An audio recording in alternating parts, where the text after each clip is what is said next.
പറഞ്ഞിരിക്കുന്ന എല്ലാ സിനിമകളും ഈ ഫെസ്റ്റിവലിൽ കാണിച്ചിരിക്കും. അദ്ദേഹമാണ് പകുതിയിലേറെ സിനിമയ്ക്കുള്ള പെർമിഷൻ നേടിത്തന്നതും. എല്ലാവർക്കും നമസ്കാരം. ഞങ്ങൾ വളരെ നല്ല ചിരിച്ച മുഖത്തോടുകൂടി നിൽക്കുന്നത്. കാരണം കഴിഞ്ഞ കുറച്ച് മണിക്കൂറുകൾ IFFKയിലെ സിനിമാ പ്രേക്ഷകരെയും അക്കാദമി അടക്കം ഇച്ചിരി വിഷമത്തിലാഴ്ത്തിയിരുന്നു. കാരണം ഷെഡ്യൂൾ ചെയ്ത പ്രകാരമുള്ള സിനിമകൾ കാണിക്കാൻ പറ്റാത്തൊരവസ്ഥ നിങ്ങളൊക്കെ ഇതിനു മുന്നേ റിപ്പോർട്ട് ചെയ്ത് കഴിഞ്ഞു.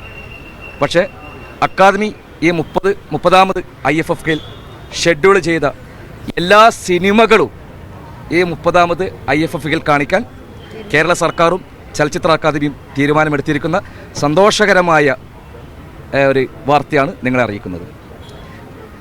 അതിൻ്റെ ഒരു ചെറിയ സ്ക്രീനിങ്ങിൽ റീഷെഡ്യൂൾ ചെയ്യുമ്പോണ്ടാകുന്ന ചെറിയ പ്രയാസങ്ങളുണ്ടാകാം. അത് നമുക്കതെങ്ങനെ പരിഹരിക്കാം എന്ന് നോക്കാം. അല്ലാതെ പറഞ്ഞിരിക്കുന്ന എല്ലാ സിനിമകളും ഈ ഫെസ്റ്റിവലിൽ കാണിച്ചിരിക്കും. അതുകൊണ്ട് തന്നെ ഒരു സിനിമാ പ്രേമികളും ഒരു തരത്തിലും ഒരാശങ്കയും വേണ്ട. വളരെ സുഗമമായി IFFK 30ാമത് എഡിഷൻ ഇവിടെ പര്യവസാനിക്കും. അതിന് നിങ്ങളുടെ എല്ലാവരുടെയും സപ്പോർട്ട് ഉണ്ടാകണം. ഈ സർക്കാർ തീരുമാനത്തിനപ്പുറത്തേക്ക് കേന്ദ്ര അനുമതി ഇപ്പോൾ 5 സിനിമകൾക്ക് മാത്രമാണോ ലഭിച്ചിരിക്കുന്നത്? സർക്കാർ തീരുമാനം മനസ്സിലായി, കേന്ദ്രത്തിൽ നിന്ന് 5 സിനിമകൾക്ക് മാത്രമാണോ നിലവിലും ഒരു അനുമതി ലഭിച്ചിരിക്കുന്നത്? അതെ. ഇപ്പം ഞങ്ങൾ അതിനെക്കുറിച്ചൊന്നും, ഞങ്ങളുടെ ഇപ്പോഴത്തെ ഒരു തീരുമാനം സിനിമകൾ കാണിക്കുക എന്നതാണ്.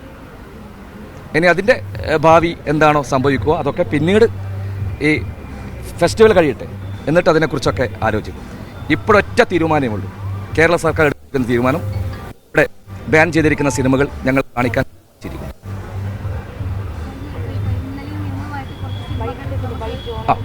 അതൊരു റീഷെഡ്യൂൾ ചെയ്യുമ്പോൾ ചെറിയൊരു പ്രയാസം ഉണ്ടാകും. അത് എല്ലാവരും ഒന്ന് സഹകരിച്ചേ പറ്റുള്ളൂ. ചില സിനിമകൾ അറിയാലോ, അത് സ്വാഭാവികമായിട്ടും അതിൻ്റെതായ ചെറിയ പ്രയാസങ്ങൾ നേരിടും. അത് നമുക്ക് നോക്കിയിട്ട് ചെയ്യാം. ഇനി നമുക്ക് 2 ദിവസം കൂടിയല്ലേ ഉള്ളൂ. പക്ഷേ ഇതൊരു എന്താ പറയുക, ഒരു ചരിത്രപരമായൊരു പ്രഖ്യാപനമാണ്. മറ്റൊരു കാര്യം, ഈ ഒരു കോംപ്ലിക്കേഷൻസ് ഒക്കെ നടക്കുന്ന സമയത്ത് ചെയർമാൻ്റെ ഒരു അസാന്നിധ്യം അതുകൂടി ചർച്ചയായിട്ടുണ്ടായിരുന്നു. രാവിലെ കമൽ സാർ പറഞ്ഞത് ഇത്രയും തിരക്കുള്ള ഒരാളെ ആണോ ആക്കേണ്ടത് എന്നുള്ളൊരു ചോദ്യം കമൽ സാർ ചോദിച്ചിട്ടുണ്ടായിരുന്നു. അപ്പോൾ അതിൽ ആ ഒരു അസാന്നിധ്യം നിങ്ങൾക്കൊരു ബുദ്ധിമുട്ടുണ്ടാക്കിയ ചെയർമാൻ്റെ ഒരു ഇടപെടൽ ഇതിൽ എങ്ങനെയായിരുന്നു? Every second chairman is with us. ഈ ചെയർമാൻ ആയതുകൊണ്ടാണ് നിങ്ങളിപ്പോൾ ഇത് ഇങ്ങനൊരു പ്രഖ്യാപനം ഉണ്ടായതും അതുകൊണ്ടാണ്. അദ്ദേഹം every second with us.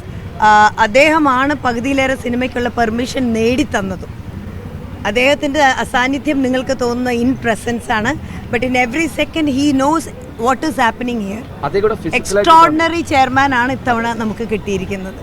Physical absence നിങ്ങൾക്ക് തോന്നും, പക്ഷേ us feel his presence is there.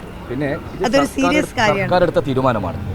റസൂൽ പൂക്കുട്ടിയെ പോലെയുള്ള ഒരു ഇന്റർനാഷണൽ ഒരു ഫേസ് ഉള്ള ഒരാൾ അക്കാദമിയുടെ തലപ്പത്ത് വരണമെന്ന് കേരള സർക്കാർ എടുത്തൊരു തീരുമാനമാണ്.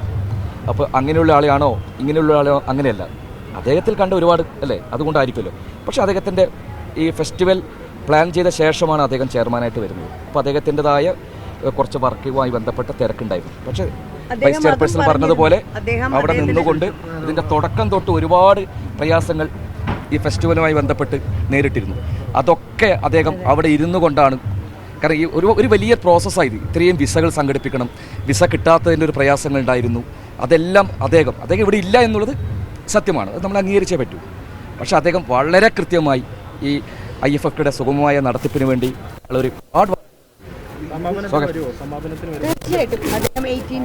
ഈ ഫെസ്റ്റിവലിന് മാത്രമല്ല, കഴിഞ്ഞ ഒരുപാട് ഫെസ്റ്റിവലുകളിൽ റസൂൽ പൂക്കുട്ടിയുടെ സഹായം അക്കാഡമിക്ക് ലഭിച്ചിട്ടുണ്ട്. സിനിമകൾ, ഇന്റർനാഷണൽ സിനിമകൾ സെലക്ട് ചെയ്യുന്ന കാര്യത്തിലൊക്കെ എത്രയോ വർഷങ്ങളായിട്ട് അക്കാഡമിയെ സഹായിച്ചുകൊണ്ടിരിക്കുന്ന ഒരു വ്യക്തിയാണ്. അത് ഇത്തവണയും വളരെ എഫക്റ്റീവായിട്ട് നമുക്ക് ലഭിച്ചിട്ടുണ്ട്. അദ്ദേഹം സ്ഥാനം ഏൽക്കുമ്പോൾ തന്നെ ഈ ആബ്സെൻസിനെ കുറിച്ച് പറഞ്ഞിരുന്നു. ഇത് മുൻപേ ഈ ഒരു പൊസിഷനിലേക്ക് വരുന്നതിന് മുമ്പേ ഏറ്റെടുത്തൊരു വർക്ക്. ആ വർക്ക് ചെയ്യാന്നുള്ളതാണ് ഇതിൻ്റെ ഒരു പ്രത്യേകത. സിനിമാക്കാർ അവരവരുടെ ജോലികൾ ചെയ്യുമ്പോഴാണ് സിനിമ അതിനനുസരിച്ച് മുന്നോട്ട് പോകുന്നത്. ഈസ് ആ പ്രൗഡ് ചെയർമാൻ.